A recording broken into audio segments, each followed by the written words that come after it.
Los verdaderos revolucionarios. Imagínese nuestro mundo sin electrónica. No hace mucho era así.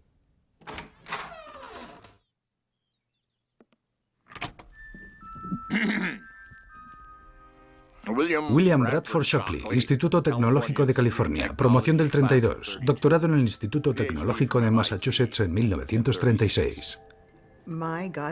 Mi madrina estaba emparentada con la familia de William Shockley. Yo sabía que era un científico famoso, pero no supe nada sobre las partes menos usuales de su sistema de creencias hasta mucho después. Me hicieron las pruebas de coeficiente de inteligencia de Terman para niños superdotados cuando tenía unos 10 años, para el famoso estudio que hizo Louis M. Terman. Su madre me contó que su padre estaba empeñado en que fuera un científico famoso, incluso en que ganara un premio Nobel. Toda su vida había estado centrada en eso. No me aceptaron en el estudio de Terman porque mi coeficiente intelectual no era bastante alto. Alguien me dijo que Shockley había sido el ser humano más inteligente desde Isaac Newton. Pero recordemos que está Einstein entre medias y se lo habían saltado. He oído que Einstein no era un estudiante muy brillante en su juventud. Él se consideraba un genio. Leyendo sus cuadernos, te das cuenta que Shockley dejó claro que quería que sus notas sobrevivieran. Durante los 5 últimos minutos de mi vida, sí conservo mi capacidad intelectual. Espero considerar... Realmente quería asegurarse de que se comprendiera lo brillante que era. De acuerdo con el objetivo de mi testamento como Nobel, de brindar los mayores beneficios para la humanidad.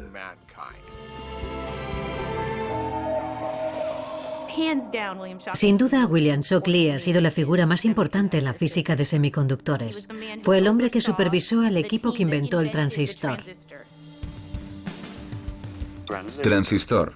Dispositivo electrónico de conmutación construido con materiales semiconductores que actúa como válvula para el flujo de corriente eléctrica. Fundamentos de tecnología. Todo se basa en el interruptor, y con interruptor me refiero literalmente al interruptor.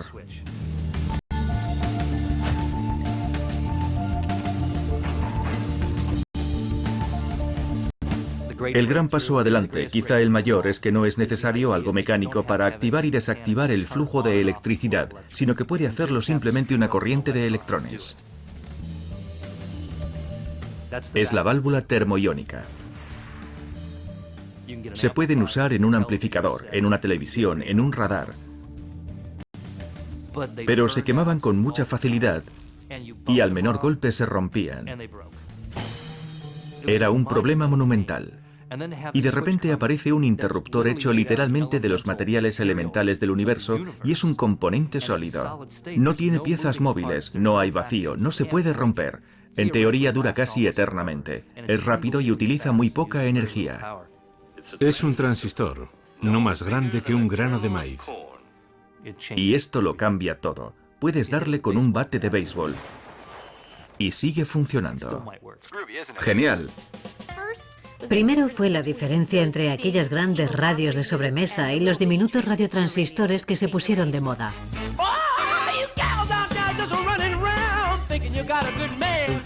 De hecho, las radios se llamaban a menudo transistores debido al pequeño componente que había dentro.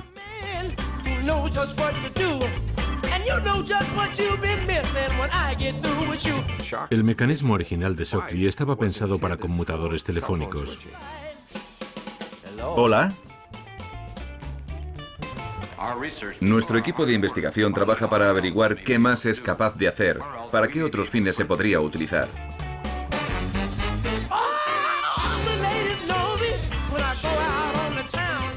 Creo que desde el principio todo el mundo supo que se iban a encontrar nuevas aplicaciones. No sé si imaginaron que los adolescentes irían hoy por la calle con un iPod en el oído. No creo que llegaran a anticipar algo así.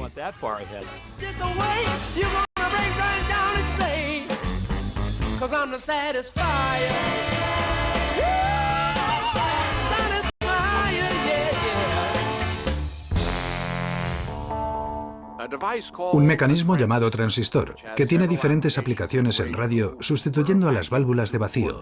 Se probó públicamente por primera vez ayer en los laboratorios de Bell Telephone.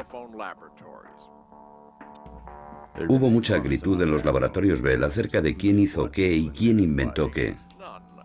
No fue superado por ninguna de las válvulas convencionales. También se demostró en un sistema telefónico y en una unidad de televisión controlada por un receptor en un piso inferior.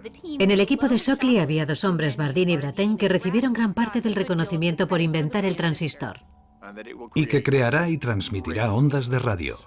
Si se examina el proceso en detalle, Brattain y Bardeen se tropezaron con unos cuantos problemas técnicos. Ambos hacían a Shockley algunas preguntas. Él las resolvía, pero ellos hicieron todo el trabajo. Hay una foto de Shockley sentado mirando por un microscopio con dos hombres detrás. Creo que fue la primera vez en su vida que miraba por un microscopio.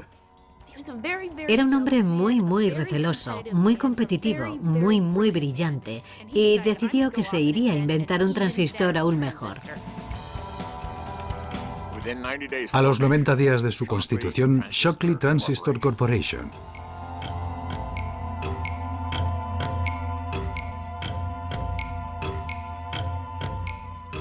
Presentar proyectos en dólares, procedimientos contables uniformes. Shockley creía en el concepto de lo que él llamaba mentes candentes y se puso a buscar hasta en el último rincón de Estados Unidos mentes candentes, una a una.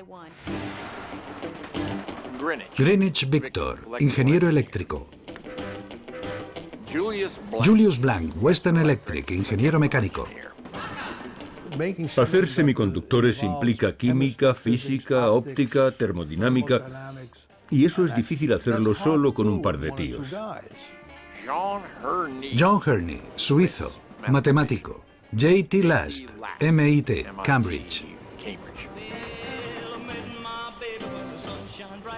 Éramos muy jóvenes y teníamos espíritu aventurero. Kleiner, Eugene, ingeniero mecánico.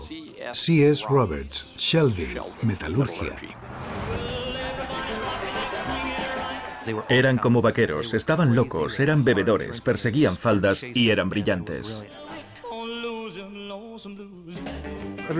Todos pensaban que estábamos pirados, pero hay que hacer locuras de vez en cuando.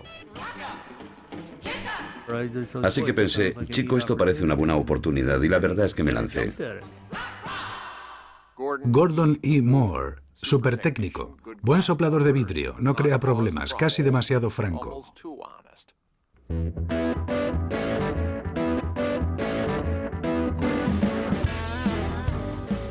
Grupo numeroso, candidatos fuertes, se considera dentro de la media superior. No me dijo, hola Jim, me alegro de tenerte aquí, estoy deseando trabajar contigo. Lo que sea que dice la gente como presentación. Me dijo, bueno, me gusta que mis nuevos empleados hagan un test. Coeficiente intelectual muy sólido. Shockley me envió a ver a un psicólogo en Nueva York. Como persona muy agradable, necesita dirección. El test cubría cosas muy diferentes, percepción, razonamiento y todo eso.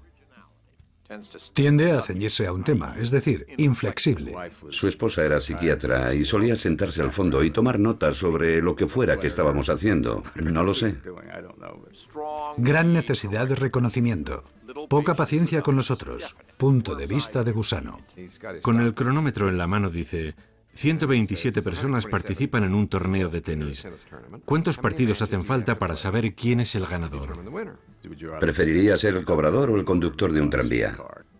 Y por arte de magia aparecía un dossier gigantesco. Yo nunca vi el mío, pero vi los de otros y aquello había que verlo.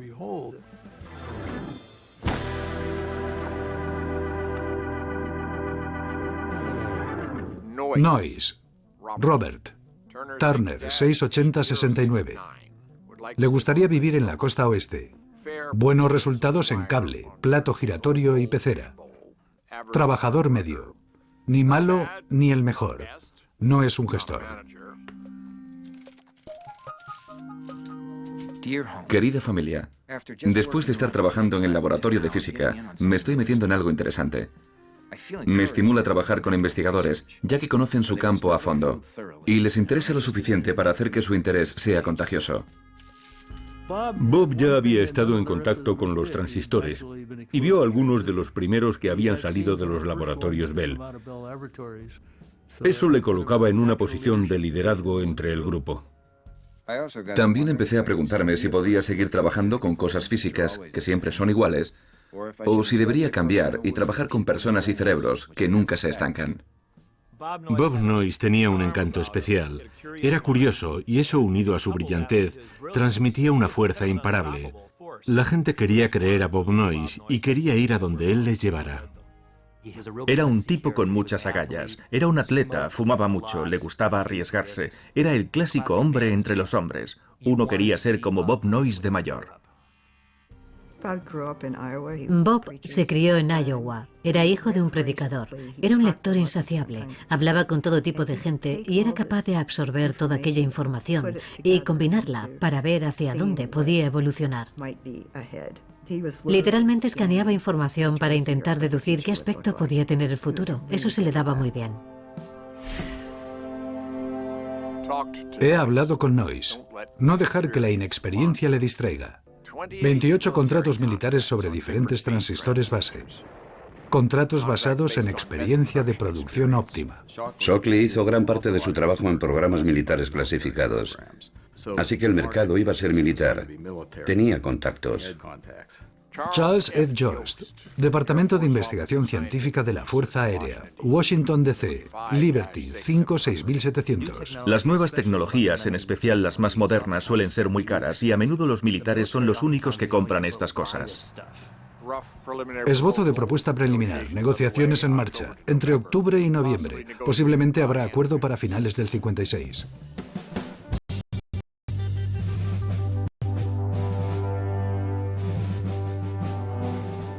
Nobel, familia real, reina, medalla. Recuerdo que bebimos champán a las 9 de la mañana. Todo era muy relajado en aquellos días.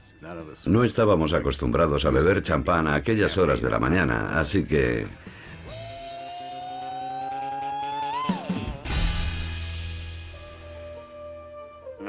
Premio Nobel, creado en 1859 según el testamento del químico sueco Alfred Nobel.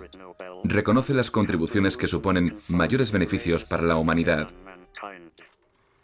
Puede ser apropiado en este momento especular sobre el futuro de la electrónica de transistores. Aquellos que han trabajado intensivamente en este campo comparten el gran optimismo del autor con respecto a su potencial último. Y tengo la esperanza de contribuir a la realización de estas predicciones desde mi nueva organización en California.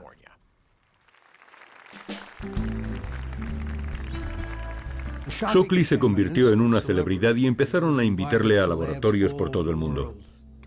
Hablo con W. Harris, Londres, en Madrid el 30 de enero, Gunther Christian, Tübingen en Alemania, La République, La Molineux, Sens, Francia. Viajaba con mucha frecuencia, así que no estaba allí mucho. Cuando volvía, nos informaba de sus visitas a los laboratorios y nos encargaba una serie de nuevos experimentos, aunque no hubiéramos acabado los anteriores. He hablado con Noyce de los planes y también con Moore. Les he dicho que voy a cambiar las reglas. Cambió la dirección del producto. De los transistores a un mecanismo extraño. Un diodo de 4 capas. Material básico, capas de 2 milímetros. Quería hacer un mecanismo que superara al transistor, un mecanismo que fuera solo suyo. Cálculos sobre el diodo de 4 capas. Muy optimista. Te mareaba todo el tiempo.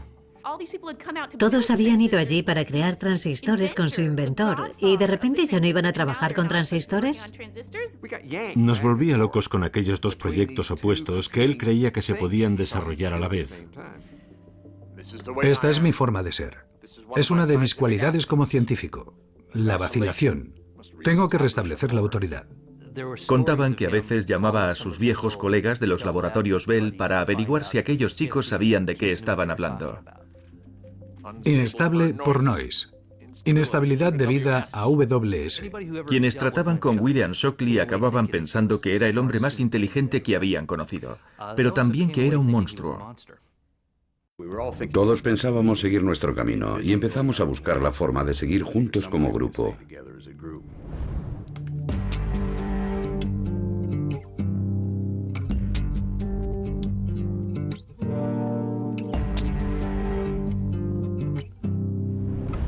Al principio Bob se sentía muy incómodo con aquel asunto.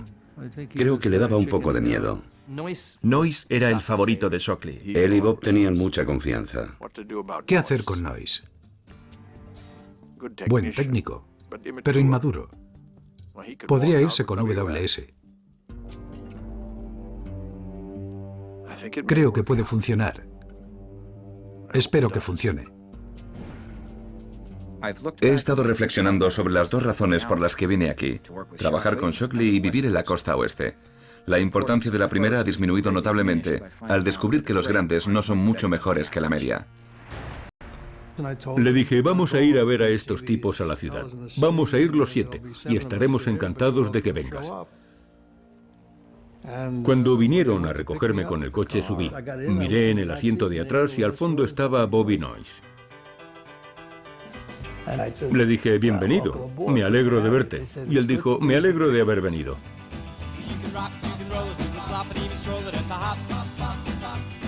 La clave son las personas. Shockley había formado aquel equipo al que bautizó como los 8 traidores. Fuimos a ver a Rock, considerado como el primer capitalista de riesgo. De hecho, él acuñó el término. Teníamos una lista de... creo que eran unas 35 compañías que podían invertir en ellos.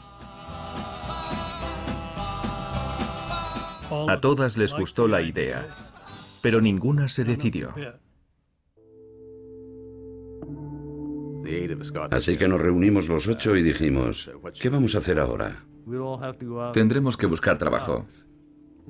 Y alguien por casualidad dijo, ¿por qué no vais a ver a Sherman Fairchild?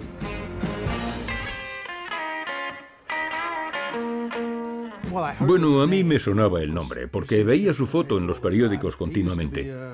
Era un playboy que iba mucho al Morocco de Nueva York con su amigo Howard Hughes. Tenían controladas a todas las coristas de Nueva York. Le gustaban los inventores y le gustaba la gente joven, y decidió que a Fairchild Camera and Instrument le podía interesar el negocio que le proponíamos. Pensamos que para cerrar el trato había que intercambiar algo de valor. Alguien sacó un puñado de billetes de $1, nuevos y crujientes. Los fuimos firmando todos, y cada uno se quedó uno y lo guardó. Aquella fue la declaración de independencia de Silicon Valley.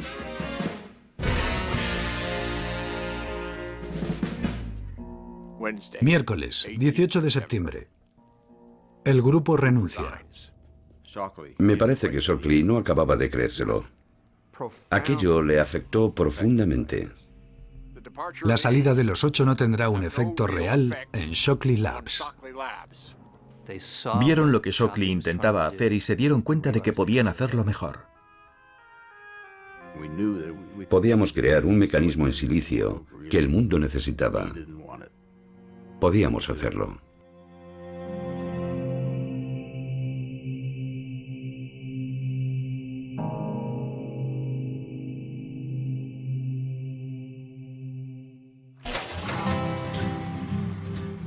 Cuando creamos Fairchild, empezamos de cero.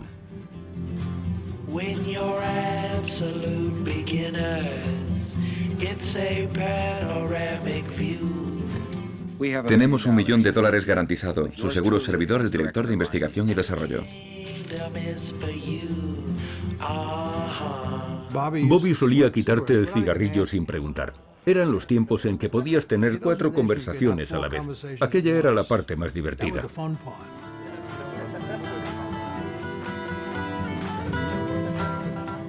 Fairchild envió una delegación desde Nueva York y de repente llegaron aquellos tipos con sombreros, corbatas y gabardinas.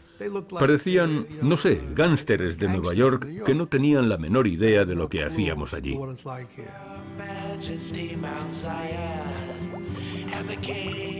Trabajábamos sin un líder. Era un esfuerzo cooperativo. Aún estábamos organizándolo todo y de repente aparece el Sputnik.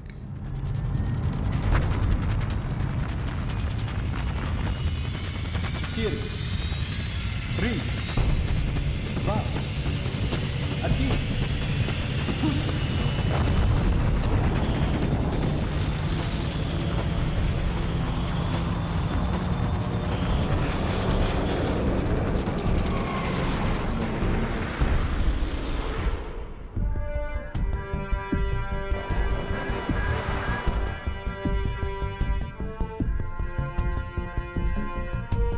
Hoy el presidente firmó la ley aeronáutica y espacial en un esfuerzo por tomar la delantera a Rusia en el programa espacial. Ocurrió en el momento perfecto. Teníamos la sensación de que era el principio de un programa de inversiones muy cuantioso para adelantar al Sputnik. La electrónica para el combate representa nuevos conceptos, nuevas herramientas, nuevas armas. Yo tenía mis reservas sobre fabricar equipos militares. Ahora es difícil mirar atrás y pensar cómo eran las cosas en los tiempos de la Guerra Fría. Todo el mundo tenía miedo. En los colegios enseñaban a los niños a meterse debajo de las mesas y todo aquello. Ponte a cubierto. Fairchild. IBM. 100 transistores a $100 la unidad. Orden de compra en noviembre o diciembre. Shockley contrató a un topo en Fairchild Semiconductor para que le informara de lo que estaban haciendo allí. Diciembre del 57. Tienen productos desarrollados. Los primeros productos de Fairchild legítimamente eran fruto de trabajos hechos para Shockley. 2 terminales NPN con licencia. No. Rumores muy extendidos y conversaciones. Anticiparse. Anticiparse. William Shockley se quedó muy lejos de ganar $1 millón como empresario. Su compañía se vendió no mucho tiempo después de que se fueran los 8. No volvimos a tener mucho contacto con él después de aquello. Creo que no volví a intercambiar ni una palabra con él desde entonces.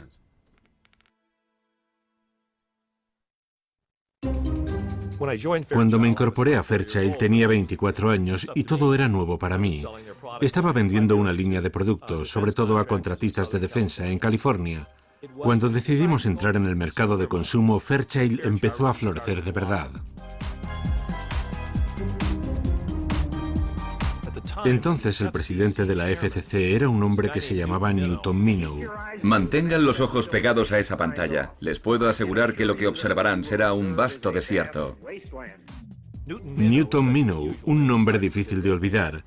Él estableció que todos los aparatos de televisión debían incluir la función UHF. Para ello había que instalar un amplificador de UHF nuevo en cada receptor. Y por supuesto transistores. La muesca del conmutador UHF debe orientarse hacia la una. Intentábamos vender un transistor de silicio que se había vendido por $150 en aplicaciones militares. De repente podíamos vender millones, pero el precio debía rondar el $1.50. Bob dijo, creo que deberíamos hacerlo. Yo me quedé boquiabierto. Se trata de un producto que hemos vendido a $150. ¿Vamos a cerrar contratos a $1.50?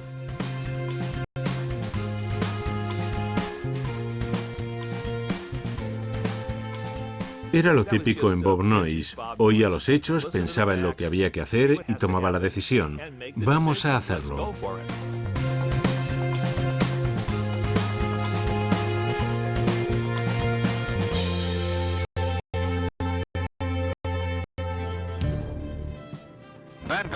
Con las miles de piezas del Vanguard y sus kilómetros de circuitos eléctricos, hay muchas cosas que pueden ir mal. Un pequeño fallo en esta fase significa esto. Un circuito del sistema de control deja de funcionar. Las cámaras registran una bola de fuego. Hacía un tiempo que los militares intentaban avanzar en cierto tipo de electrónica microminiaturizada. El problema era que según los circuitos se iban haciendo cada vez más complejos, el número de transistores y conexiones aumentaba exponencialmente. Había que hacer docenas de esas cosas en placas de circuitos impresos para construir algo complicado, como un ordenador. La fiabilidad de los conectores es una de las limitaciones del sistema. Si no funcionan, ocurren fallos. Estamos hablando de 100.000 componentes. Es cuestión de números. Se puede probar matemáticamente que nunca va a funcionar. No se puede llegar a nada.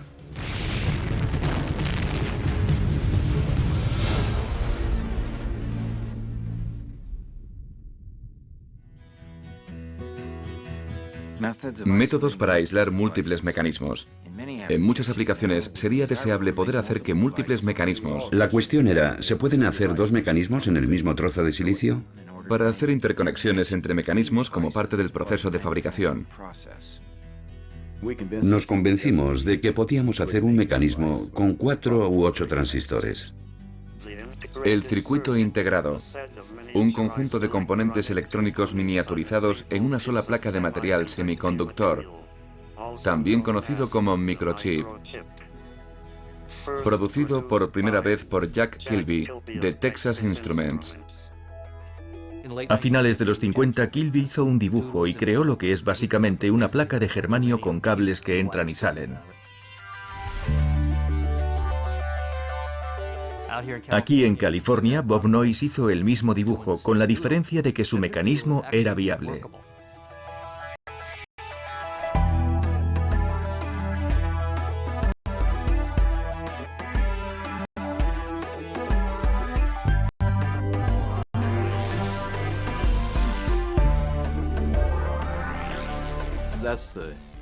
En la historia de la tecnología, como Bell con el teléfono, él no era el único que estaba trabajando con teléfonos en aquel momento, por decirlo así.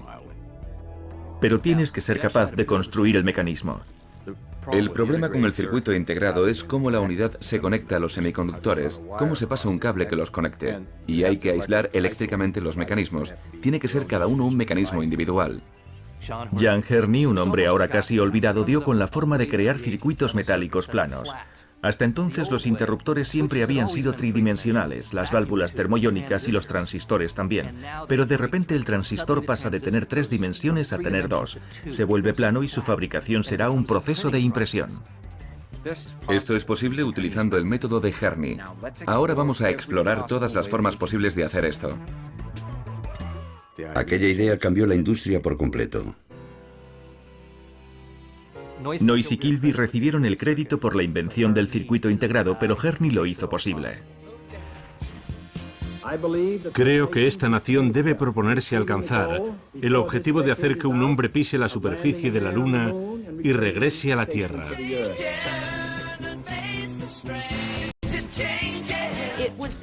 Era la época de la carrera espacial y con toda aquella electrónica y coches aerodinámicos, teníamos la sensación de que era la tecnología la que nos había permitido tomar la delantera y que nos mantendría en primera posición como nación.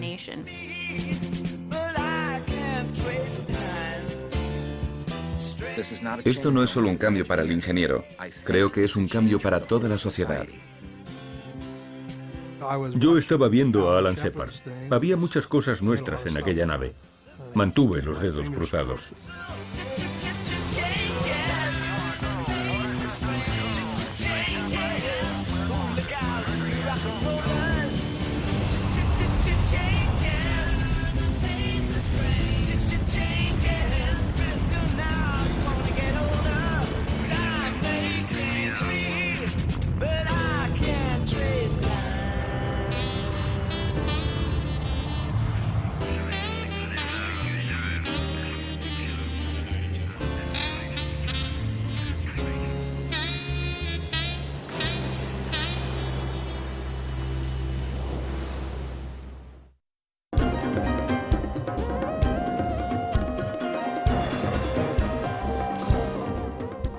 La comida japonesa es muy interesante, sobre todo el pescado crudo, que me gusta mucho.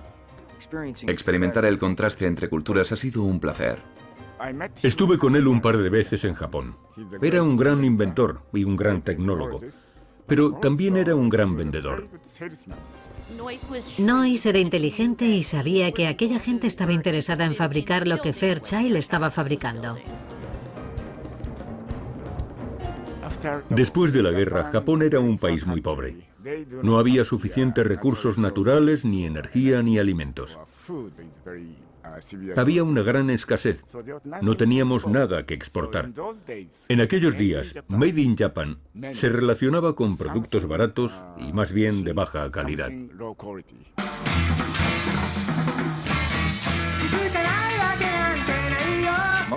La mayor parte de su trabajo en transistores de silicio eran pruebas experimentales, no tenían nada en producción. La tecnología que tienen la han conseguido mediante licencias. Resultó que podíamos ganar mucho dinero vendiendo licencias de aquello a los japoneses. Nuestro patrimonio de patentes producía varios millones de dólares al año. Aquello parecía demasiado dinero solo por abrir sobres y sacar los cheques.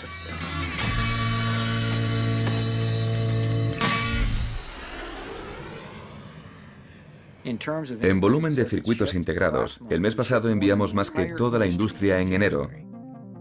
Ya no tenemos pedidos de 10.000 unidades, sino de medio millón o de 1 millón. El número de circuitos integrados que hay en uso ahora mismo en el mundo es mayor que la población total de seres humanos. Lo convertimos en una industria de producción masiva. Éramos los Henry Ford de los transistores. Fairchild Semiconductor es la empresa más interesante de la historia de Estados Unidos. Es la mayor locura empresarial de nuestra historia y probablemente es el mayor conjunto de talento intelectual que ha habido en ninguna empresa de este país. Bob Noyce se hizo muy famoso, muy popular, y de hecho se le llama el dios de los semiconductores. La cultura asiática ha reverenciado a nuestros innovadores y científicos. En China, Bill Gates es Britney Spears. Por desgracia, en Estados Unidos, Britney Spears es Britney Spears. Y hay una gran diferencia. Gracias al circuito integrado, un día tendremos teléfonos portátiles, sistemas de envío de mensajes y televisiones que cabrán en la palma de la mano.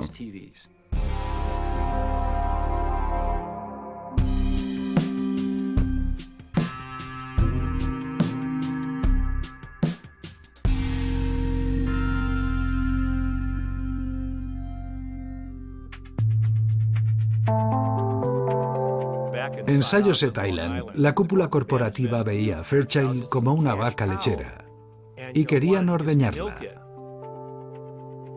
Sabían quiénes eran y sabían lo que tenían, pero la empresa matriz no lo veía, como Shockley, y dijeron, ¿por qué hacer ricos a otros? Vamos a hacerlo nosotros mismos.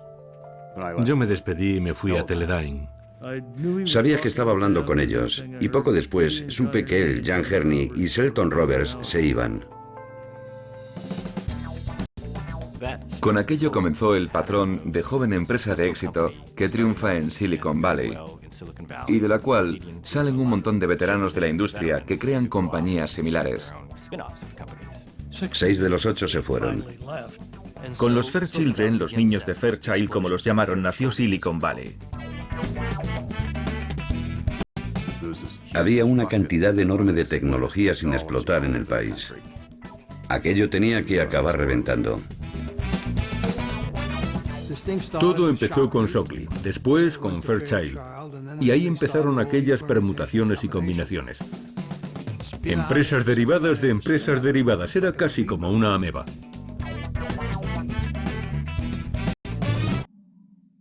Encajar más componentes en los circuitos integrados. Por Gordon E. Moore, director de investigación y desarrollo de los laboratorios de Fairchild Semiconductor.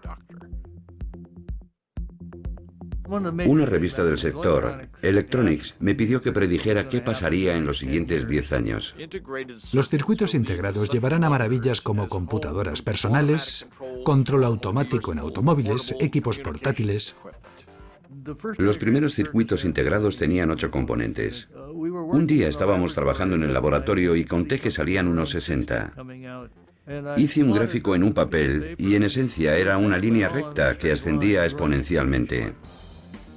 Estos mecanismos son el doble de potentes. Doblan su potencia cada 18 meses. Y entonces dije, durante los próximos 10 años vamos a duplicarlos y vamos a pasar de 60 elementos en un circuito integrado a 60.000. Y ese fue el camino a seguir. Pensando en el futuro, con la distancia suficiente, intuimos unos niveles de potencia y eficiencia que hacían soñar a la gente. No es solo la potencia de los ordenadores. La secuenciación del ADN se duplica cada año. Los datos cerebrales que recogemos, el número de bits que movemos, incluso los paneles solares. Todo crece a este ritmo exponencial. De todo lo que crece exponencialmente se dice que sigue la ley de Moore. Y yo me llevo todo el mérito. Cuando Gordon puso por escrito esa ley, estableció el listón de lo que la industria debía rendir en los siguientes 40 años. La ley de Moore marcó ese ritmo maníaco al que funciona Silicon Valley.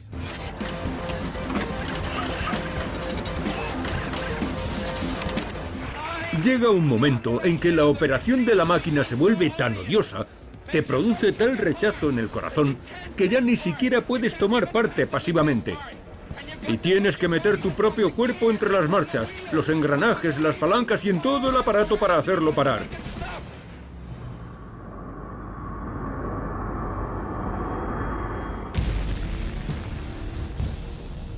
La Fuerza Aérea de Estados Unidos añade el bombardero A-37 a su creciente arsenal de poder aéreo en Vietnam. De repente la tecnología fabricaba las armas en las que los hijos de las flores metían sus pequeñas florecitas.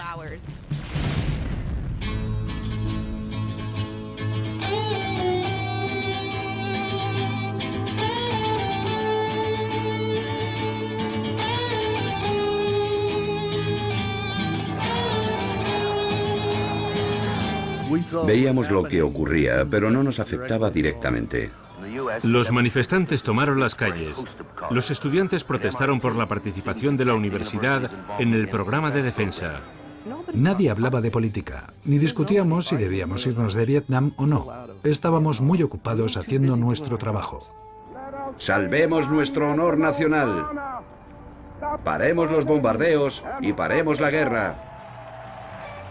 Ellos no estaban en las calles. Se enfadaban porque los disturbios no les dejaban llegar a su laboratorio.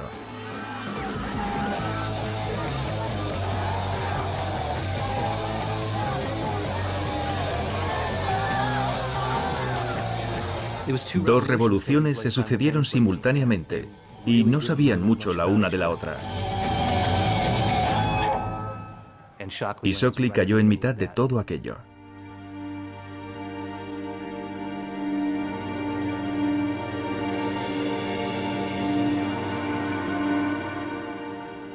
El coeficiente intelectual medio de un negro casi siempre es inferior al de un blanco.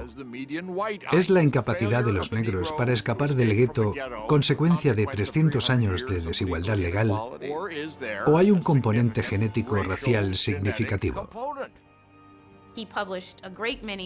Publicó numerosos artículos que afirmaban que los afroamericanos eran intelectualmente inferiores a los blancos. Y que siempre lo serían, porque era parte de su estructura genética. Había 3 o 4 profesores en Stanford que habían trabajado con él mucho tiempo, yo entre ellos. Y pasó aquel primer artículo a varios miembros del cuadro docente del Departamento de Genética, en especial a Josh Lederberg, que era premio Nobel. Josh lo leyó y dijo, esto es completamente absurdo. El valor de dudar ante el deseo de creer es lo que verdaderamente identifica al científico. La verdad os hará libres. Así que ahora era su premio Nobel contra el de Lederberg. Era él contra la comunidad genética. Una locura, una auténtica locura. Creo que en muchos sentidos Shockley era más famoso que los 8 de Silicon. Yo no sabía mucho de ellos, pero sabía vagamente quién era Shockley. Aquel hombre era un físico, pero estaba diciendo barbaridades sobre las razas y la raciología, como él lo llamaba, y aquello iba en contra de lo que ocurría en el resto de la sociedad. Los negros están perdiendo terreno relativamente. Shockley se crecía con la controversia. Probablemente disfrutó mucho con todo aquello. Hay generaciones enteras de personas que creen que Shockley era racista, y yo pensé, un momento, a este hombre hay que hacerle hablar.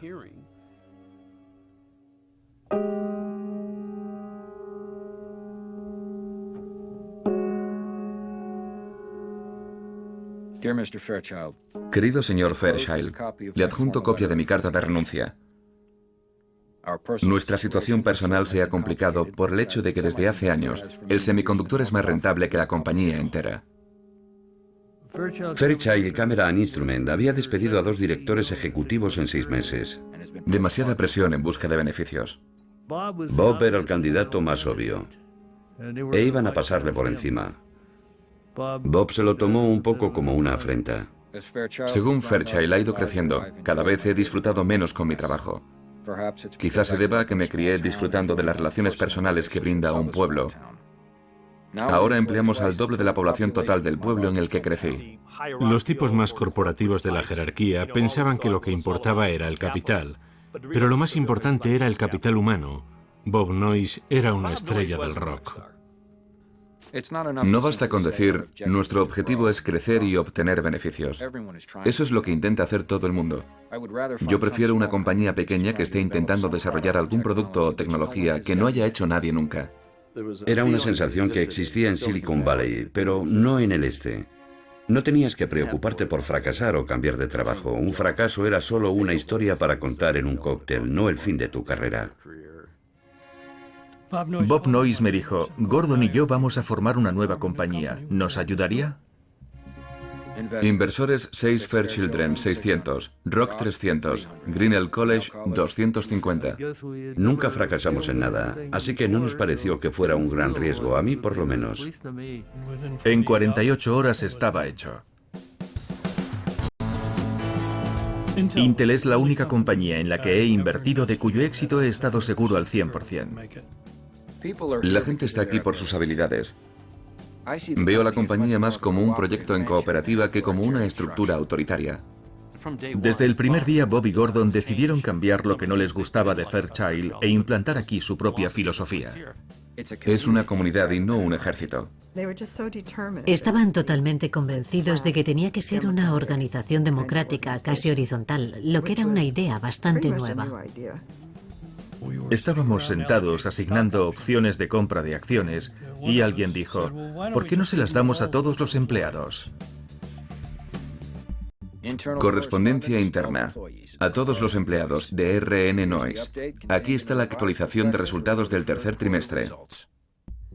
Contratamos a cientos de estudiantes universitarios. No tenían ni idea de lo que era una opción de compra. De hecho, fui a ver a un abogado para saber un poco más sobre lo que significaba aquello.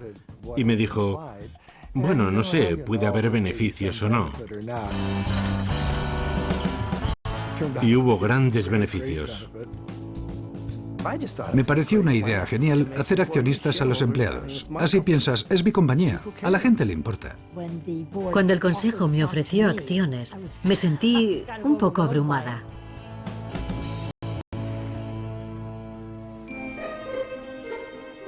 Todo el mundo pensó que las cosas cambiaban gracias a Woodstock, la contracultura, las protestas en las calles. Nadie se dio cuenta de que los que realmente estaban cambiando todo eran aquellos tipos con camisas blancas y corte de pelo a cepillo de laboratorios como Intel. La juventud nos motivaba. No sabíamos que no se pudiera hacer, así que lo hicimos.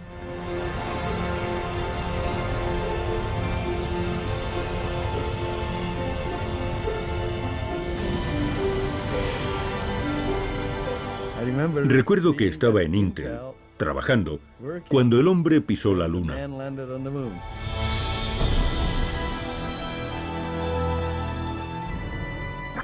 Un pequeño paso para el hombre. Un gran paso para la humanidad. Ese momento en que miras atrás y dices, vaya, pues sí, lo hemos conseguido, es estupendo.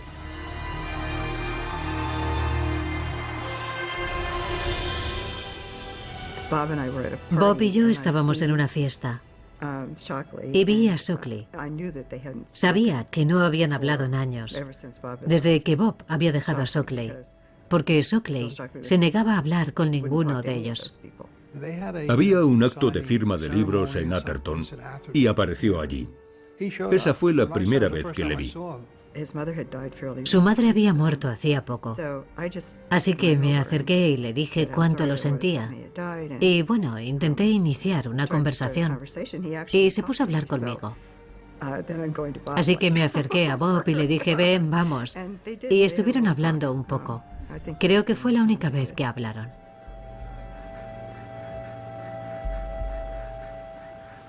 Básicamente, la idea sería que para tener un hijo legal, una mujer tendría que presentar un certificado que habría adquirido previamente. William Bradford Shockley, premio Nobel, cuyo trabajo contribuyó a dar forma al mundo moderno, murió de cáncer de próstata en su casa de California el sábado. Tenía 79 años. Cada chica, al cumplir los 17, recibiría un certificado que le autorizaría a tener, por ejemplo, 2,2 hijos legales. Sus primeras contribuciones al transistor y al nacimiento de Silicon Valley quedarán ensombrecidas por sus controvertidas declaraciones sobre las razas. Se llamó a William Shockley el Moisés de Silicon Valley, porque llevó a su gente a la tierra prometida, pero a él se le negó la entrada.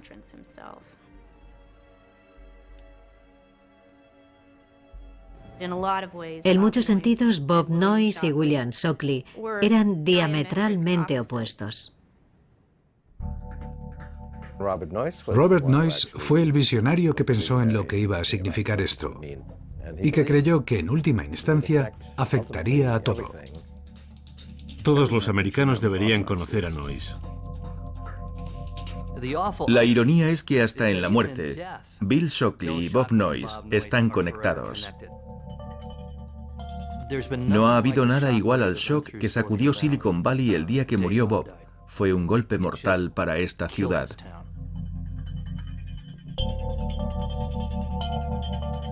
Shockley era un anciano, tenía casi 80 años, pero que Bob Noyce muriera de un ataque al corazón a los 62 solo un año después parecía imposible.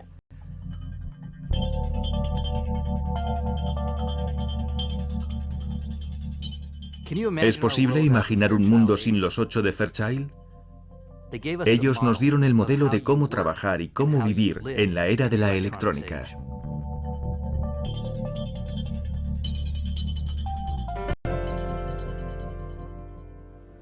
Cuando era pequeño, recuerdo volver andando a casa desde Coney Island o desde Brooklyn a Brighton Beach, donde vivía. Y muchas veces había nieve. El suelo estaba cubierto de nieve y yo iba andando por el paseo marítimo como 2 kilómetros hasta mi casa y las únicas huellas que había eran las mías.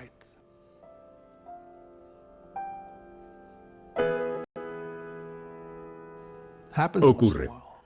No muy a menudo, pero sí de vez en cuando. No te dejes encumbrar por la historia. Sal y haz algo maravilloso.